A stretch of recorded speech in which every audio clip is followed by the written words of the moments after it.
बिस्मिल्लाहिर्रहमानिर्रहीम। अस्सलाम वालेकुम। पीवीटी न्यूज़ HD के साथ मैं हूं सोहेल चौधरी। नजर डालेंगे आज की अहम खबरों पर।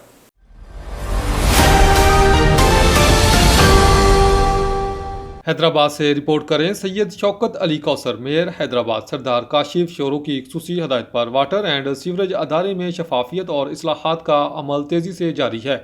Chief human resource management officer Mohammad Naeem शोरों ने चार्ज संभालते ही अदारे में दरीना बगाड़ के खात्मे के लिए मौसर इकदाम किए। ज़राए के मुताबिक नईम शोरों की निगरानी में सैकड़ों गोस्ट मुलाजमीन फारग किए गए। बायोमेट्रिक हाजिरी और जदीद एंट्री कंट्रोल सिस्टम नाफिज किया गया। सिक्योरिटी और रिकॉर्ड सिस्टम को मुकम्मल तौर पर डिजिटलाइज किया गया। मुलाजमीन के मसाइल के हल के लिए फौरी रिस्पॉन्स मैकेनिज्म कायम किया गया। इन इकदाम के बाद अदारे में नज़्मो ज़ब्त बेहतर, जबकि करप्ट अनासर और सिफारिश पर भर्ती होने वाला ग्रोह शदीद दबाव का शिकार है। मुखालफिन की जानिब से झूठी और बेबुनियाद खबरें फैलाने पर अदारे ने FIA साइबर क्राइम में बाज़ाब्ता शिकायत भी दर्ज करा दी है। इंतजामिया ने तमाम मीडिया हाउसेस से अपील की है कि गैर मुसद्दका मालूमात नशर करने से गुरेज किया जाए ताकि प्रोपोगंडा मुहिम का हिस्सा न बनना पड़े। अदारे के मुताबिक ईमानदार अफसरान ही हकीकी इस्लाहात को आगे बढ़ा सकते हैं और यही वजह है कि करप्ट माफिया बुखलाहट का शिकार हैं।